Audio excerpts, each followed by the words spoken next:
Station Ghanpur పట్టణ కేంద్రంలోని కాంగ్రెస్ కార్యాలయంలో ఏర్పాటు చేసిన మీడియా సమావేశంలో ఎమ్మెల్యే కడియం శ్రీహరి పాల్గొన్నారు. ఈ సందర్భంగా మాజీ మంత్రి కేటీఆర్ పై కడియం శ్రీహరి తీవ్రస్థాయిలో విమర్శలు గుప్పించారు. కేటీఆర్ సభ్యత సంస్కారాన్ని మరిచి ఇష్టం వచ్చినట్లు మాట్లాడుతున్నారని, తాను కేటీఆర్ లాగా పేరు కుటుంబం చెప్పి రాజకీయాలు చేయడం లేదని, స్వంతంగా ఎదిగిన నాయకుడని ఆయన అన్నారు. అలాగే కేసీఆర్ లేకపోతే కేటీఆర్ ఎక్కడ ఉంటాడో ఊహకు మాత్రమే వదిలేస్తున్నారంటూ కడియం శ్రీహరి వ్యాఖ్యానించారు. బీసీలకు 42% రిజర్వేషన్ కల్పించాలన్నది ఏఐసిసి యొక్క ఆలోచన, రాహుల్ గాంధీ గారి యొక్క ఆలోచన. అది కాంగ్రెస్ పార్టీ విధానం,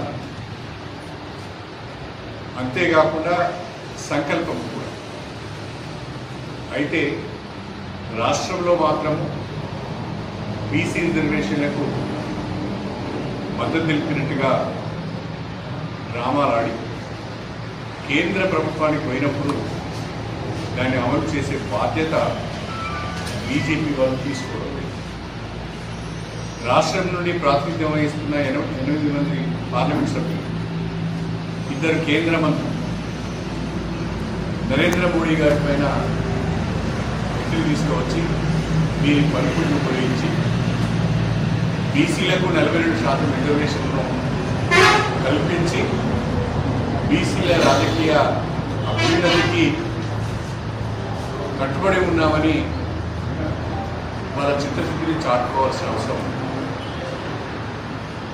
రాష్ట్రంలో ఉన్న BRS party, Bharatiya Janata party, Congress party బీసీలను మోసం చేసింది అని తప్పుడు ప్రచారం చేస్తున్నారు. నేను అడుగుతున్నా బీజేపీ, కాంగ్రెస్ పార్టీ ఏ రకంగా బీసీలను మోసం చేసింది? బీసీలకు అన్యాయం చేస్తున్నది అధికారంలో ఉన్న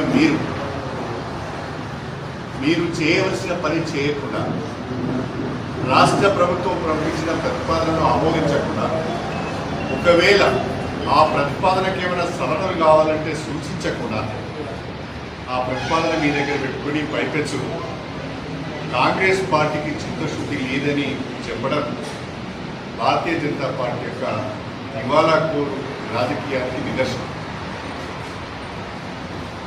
ఒకవైపు రాష్ట్ర ప్రభుత్వము, రాష్ట్ర శాసనసభలో ఏకగ్రీవ తీర్మానం చేసి కేంద్రానికి పంపించిన తర్వాత రాష్ట్రంలో ఉన్న అన్ని రాజకీయ పార్టీలు కూడా కేంద్ర ప్రభుత్వం పైన ఒత్తిడి తీసుకురావాల్సిన అవసరం ఉంది. రాష్ట్రంలో ఉన్న భారత రాష్ట్ర సమితి కూడా కేంద్ర ప్రభుత్వం పైన ఒత్తిడి తీసుకురావాల్సిన అవసరం ఉంది. బీజేపీని మల్లెత్తు మాట అనడానికి కూడా ధైర్యం సరిపోవడం.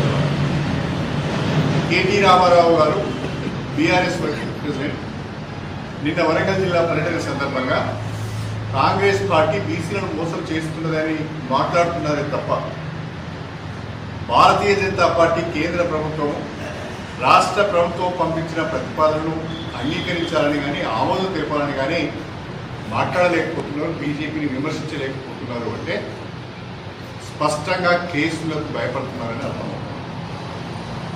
నరేంద్ర మోడీ గారికి Please like and share, subscribe to BCN Telugu News.